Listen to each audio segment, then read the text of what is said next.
Speaker. Kimberly Ryan.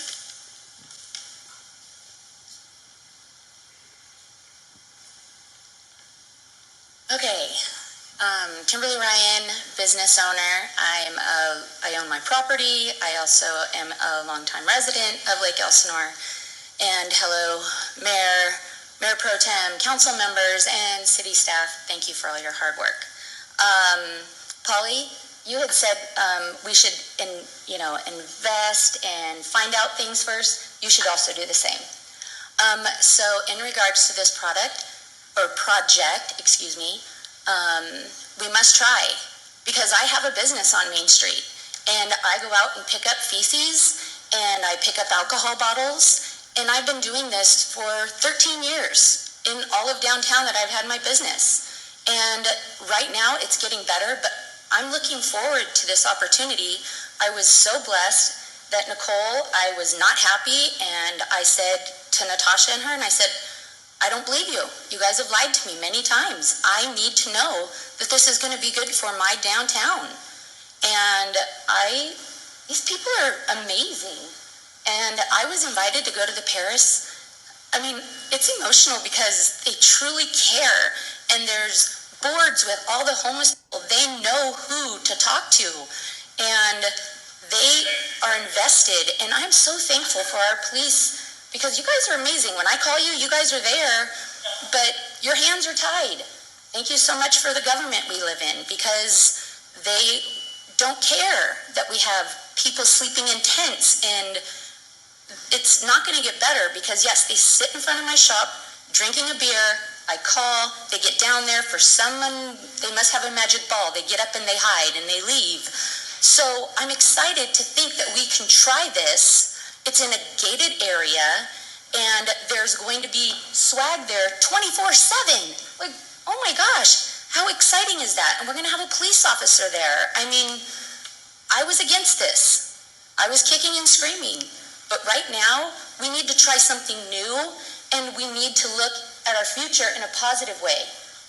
And I mean, this is a serious thing, and I hope you guys, I know people are going to probably scream at me when I'm done, but I'm in favor of this, because we have to try something else. We have to try something for our community. Yes, we have our differences on other opinions, but for this one, I'm in favor. And I just want to say thank you for at least trying, and thank you for your hard work, Nicole, and for the city, and not using our taxpayer money for this. I'm really grateful for that, because it takes hard work and effort, and you guys are doing that for us. And I just want to say thank you so much from the bottom of my heart. Thank you. Next speaker. Desmond Young.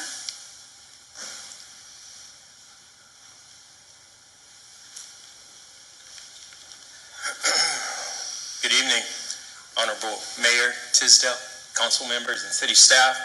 First time at a city council meeting, and I'm not a politician in any stretch of the imagination. I'm typically one of those persons that is saying you guys aren't doing a thing, and looking at the police force, wondering what they're doing. That's typically a mindset of mine. I'm straight out of Compton. That's where I grew up. I've been here in this valley for 14 years, and my kids, I'm happy to say, have grown up here in this valley. And recently, my son just graduated from West Point, and it's all because of things that I see happening, involvement. I'm here to say that I represent Riverside Recovery Resources. It's been in this city for over 35 years. Substance use is the focus. If anyone had a DUI, that's one thing, but we also provide some counseling in that space. I'm very involved with the recovery community. And I'm telling you, and I really want to say, we're right 1.7 miles away, 3rd and Collier, and I want to invite anyone to come speak with me personally. This team has done an amazing job.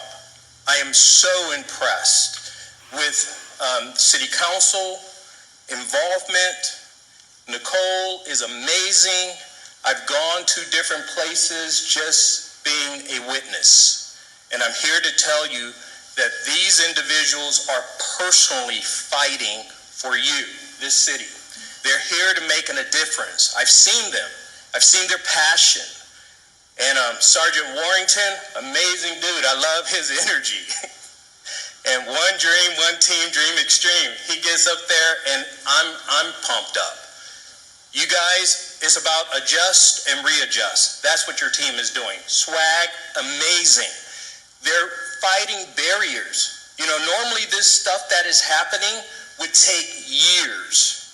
They are saying, hey, how do we get to that? What do we need to do? Riverside County coming to the table with this special unit, I'm telling you guys, a difference is about to happen. So, and if something went wrong, I guarantee you they'll adjust. I've heard them. I heard them defending this city.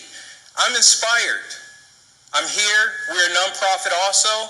I will say, yes, Monica, I'm one of those persons that looked at you and is like, what are they going to do? They've done amazing work. That's what they've done. They stepped up and they're doing it.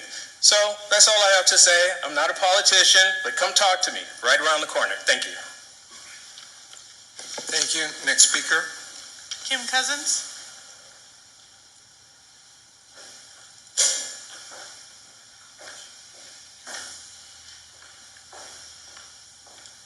Good evening, Mayor, council members, city staff. Kim Cousins, Lake Elsinore Valley Chamber of Commerce, President, CEO, here to say again that the Chamber is in support of business item 31. Let us not forget we're in the framework of legal requirements from the state of California. We have to do our part. Everyone has to do our part. So we kind of started down that pathway of residents practicing, giving a hand up, not a handout. See something, say something. Use your Alert LE app to file a report so we can establish a heat map and patterns. We ask our business owners, own your boundaries. Sign up for Crime-Free Business Program. Fill out, sign, and return a 602 letter every year, which is a trespass, a letter of authority for the police department to enforce. We brought in swag with Aaron and his team. We have Sergeant Warrington, which goes without saying, the tenacity of our police department. We have Fred Lopez, Code Enforcement. We have our additional nonprofit partners, Hope and the Dream Center with Brett Masters and Matthew Dobblers with us today. We have Riverside Recovery Resources, Desmond Young, 35 years practicing in Lake Elsinore. Have we had any complaints or suggestions that bringing in people that need recovery services have done anything bad in the city of Lake Elsinore? And then you have the city of Lake Elsinore directing the actions of the Sheriff's Department and Code Enforcement, developing and implementing municipal codes to allow enforcement and being innovative and adaptive to the needs of the community. So a $1.5 million grant that no other city in Riverside County has done. It takes us all, but we have to have complete support of the community, and we have to have a comprehensive system. And the piece of the puzzle that's missing is transitional housing. So if we took our 25% take off the streets of those folks, 13 to 14 people in this transitional housing, of the 55 that we have on the street, guess what they're not doing? They're not hanging out at ARCO or the Chamber of Commerce or Main Street or hanging out in the corner of Main and Graham. They're actually in recovery services, people assisting them, not just shooing them off their property. So I highly encourage you to approve item number 31 tonight. Thank you very much. Thank you. Next speaker. Matthew Doppler.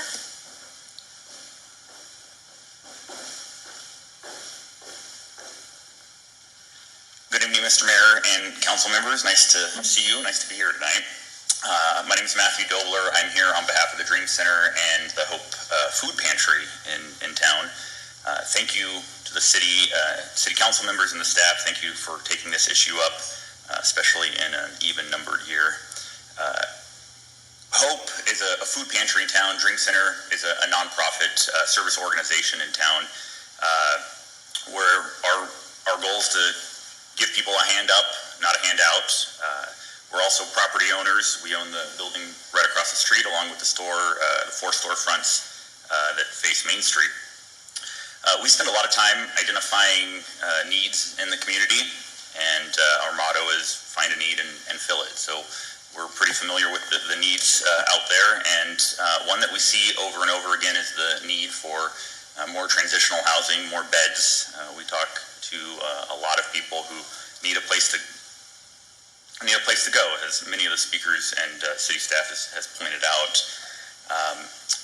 I wanted to come here tonight to make our support official. We stand with SWAG, we stand with the city. We love our partnership with SWAG.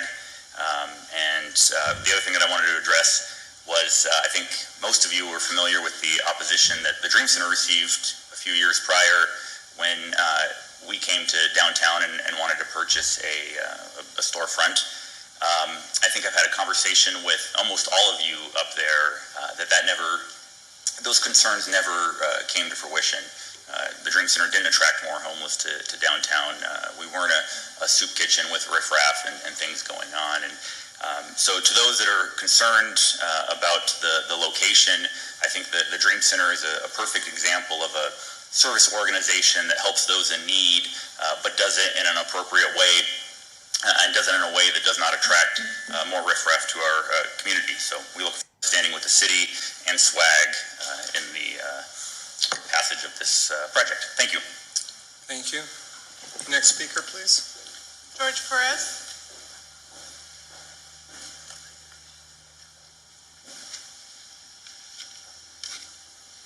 Hi, how's everyone doing?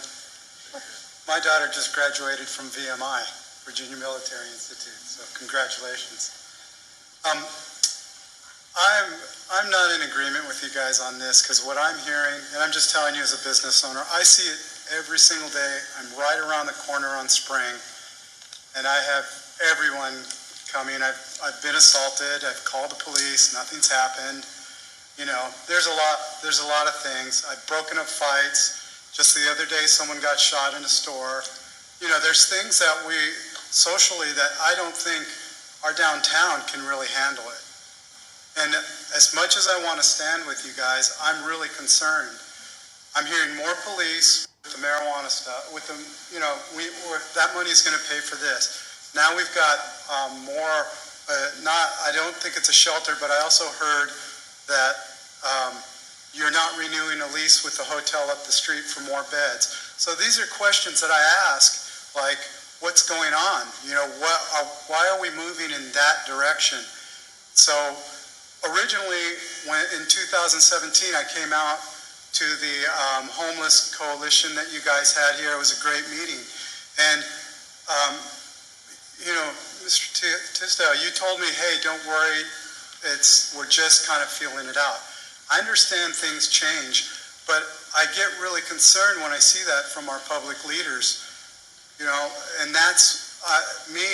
I'm asking people to come invest in here. I'm working on buildings and projects in the city. And so I'm not in front, but we're working with people to bring them here, and I don't have a good feeling about telling them to come. So, you know, I'm meeting with Banning on Thursday they don't have enough industrial and we're rezoning areas. There are things that we're working on that they're telling me that they need. So I ask you guys to really, I just heard about this last week. So somebody said, well, why aren't you up here? I'm here. And those are my concerns. I'm not voiced with rhetoric or anything. I'm not skilled like that. I'm just a business guy, little guy that's just trying to make a living out here, and I love this place. I want to walk around like Elsinore without any police. I want to walk around, you know, without having to worry. I see the homeless people here, and I greet them every day. I treat them with respect. You know, I feel bad, but at the same time, it's a message that you guys are sending to me as a city council. Thank you. Thank you. Next speaker. That's the last one. Okay.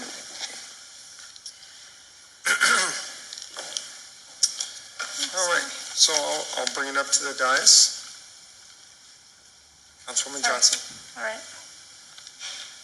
right, so Well, thank you all for coming out and speaking. I want to be, is Ms. Tarani still here? I think she's got too hot for her. I want to be the first to say that I personally, and I know my colleagues as well, I can't speak for them, but we heard loud and clear that we didn't do a good job of the transparency part of this. And so I want to be the first one to say that just because we're civic leader doesn't mean we're not human and we don't make mistakes. So I've told the team right after the council meeting on the 9th, met with the homeless task force team, met with our team, our swag team, and I said, we have to do a better job. We have to do a better job of telling the story. And even if we fail, we have to fail faster, because the faster we fail, the more things we're trying and the better it will be. Because I'm not afraid of failure, I'm afraid of not trying. And so I just wanted to say to the residents that came out and commented that we are ready to approve this, and we were ready to approve it that night, and we'll do it tonight. If I've learned nothing in being elected over the last few years, it's that never say you have any decision, because the minute you get up here and you hear from the community and you hear many a times our decisions change, and it changes all the time. So I think that I appreciate the public process. I take really copious notes because I want to hear what everybody has to say. Nicole did a good job, but we were in reaction mode. We should have been a little bit more proactive. It's something that we talked about. I don't want to give you excuses, but maybe some understanding. Sometimes, at least from the task force perspective, because we're with our heads down, working, we sometimes forget to look up and tell everybody what we're doing, especially as a public official, because most of the time people think, oh, you're just looking for a pat on the back, you're just looking to tell your success stories. I'm not really interested in the successes. I'm really interested in the things that are in our way and eliminating them. And so I just want to have a heartfelt apology for not telling the entire story. I heard comments from the community that this was like a shady act, or we were trying to hide and we were trying to sneak this purchase in, and none of those things are further from the truth. As a matter of fact, while I can't divulge closed session, we had many closed sessions about this and what we were going to do. And I'll say, our hands for the comments about wanting to have open dialogue, this is your open dialogue. This is the time to have that conversation and let you know that this is not a permanent location. We can't make it a permanent location for a couple of reasons. One, we have a timeline in which we have to use the money by June of 2021. When the money runs out, if we can get a grant to extend, we may. But at that point, we have to decide what we can do next, and we have to turn it into an affordable housing project. It truly is the location, not desirable by any of my colleagues, I don't think. However, every single person that spoke in opposition, and including those who said that this was a big concern of theirs, have also been in front of us over the last few years saying, handle the drug addicts, handle the mental health issues, handle all the problems. I have never, in all of my years and my colleagues up and down the state of California, heard of a county creating a team of resources for a city to address those exact barriers that every city faces: substance abuse and mental health. The trifecta is beautiful. It's swag outreach, it's law enforcement, it's code enforcement, and it's the city ordinance. However, the missing part to that is, if you don't provide somebody services, look down at those boards. Those boards were created for a reason. We created to tell the story to the county that it wasn't working. We created like a game of life. Here's where we started, and these are all the challenges we've been through. We told them it wasn't working. We told them we're willing to do the work, but we need you to meet us. Well, guess what, guys? They met us. And now we have to make this work. So this location might not be ideal, but I promise you there is not another location within our 44 square miles that has this opportunity. And how do I know that? Because we did our research. We did our homework. We scrubbed and we looked. Now, could we build something with open land? Sure, but we don't have that kind of money. We're not using your taxpayer dollars to do this. I mean, this is really the benefit of the leverage of the HEAP grant and the affordable housing fight that we had. So I know that this is not perfect. I'm not telling you, but I'm telling you it's one of our best options. It's better than the no option. And the other option, I will tell you, in sharing this story, some of our partners have offered help for a long-term success plan. Elsinore Valley Municipal Water District came to us in a meeting and said, let us help you identify some properties where we can look at a longer-term solution that are on the outskirts of areas. And we were thrilled, like, yes, that is a long-term approach. We need something now. We need something that we can continue to let our team do their job and enforcement, and we need them to continue to keep up that success, because that zero tolerance and that quality of life, they have worked really hard over the last 18 months to get there. Now we have to do our job to support them so they can continue that work, or we go back to square one. So a couple of things I wanted to say. First, again, I can't reiterate enough that I'm going to commit to doing a better job of telling our story. I felt like I was always saying that, but apparently I wasn't doing it the best job I could. So I'm going to work on that. And then two, if it's not working, tell us. But I will tell you that the council that sits up here, if you come to them and say something and bring it to their attention, I've seen the track record, unless you can prove me wrong, that they listen. You may not always get the answer you like, but at least they're listening. So I'm asking for grace. I'm asking for a little bit of grace to make this work from our community, because we don't have a lot of other options. You know, Miss Kim, who owns a business on Main Street and is a friend of mine for many, many years, pre-politics and all, came to me and said, I don't believe you. And I was blown away. I was like, oh my, Kim, how could, like, are you kidding me right now? And that made me realize and take a step back. If someone I know very well wasn't supportive and didn't understand, then we're not doing our job in education. So not only did we sit with Kim and do this presentation, but I offered for her to come with me to the Swag House in Perez that is 1.5 blocks from Perez downtown. Not only is it 1.5 blocks from the downtown, it's across the street from a school. And not only is that home up and running and an active part of the community, they had the same challenges we did. The mayor was very concerned, the council was not in support, and they had this opportunity to open up a home, which is crisis stabilization. Now, there's a larger plan in the Perez home. This is a complement to the project we're doing, which is temporary, which get people off the streets and get them into some kind of services. Then we get them into services, and then they can go to the crisis stabilization, or vice versa, whichever we need to do. As you can see from the boards below, that's where the challenge always lies. If they finally say yes to services and they finally get out, and they don't go into some kind of help or support, and they don't get connected to services, we start the process back all over again. So this is going to help with that. And then in addition to that, they're also looking at a property in Lake Matthews with some equine therapy and a barn and some animal services where they can continue to work towards their recovery and create a lifestyle. So this isn't just a Lake Elsinore thing. It's not just a Perez thing. This is a holistic approach to helping people rewrite their story and get back out of homelessness. I will say personally, no matter what our vote is tonight, I'm going to continue to look to try new things, and this is what we're trying right now, because it is the only thing within our financial means that meets our expectations of the city of what you're requesting us to do, which is to handle this. And I don't know how else we can do it. So that's all I have, sir. Any other comments?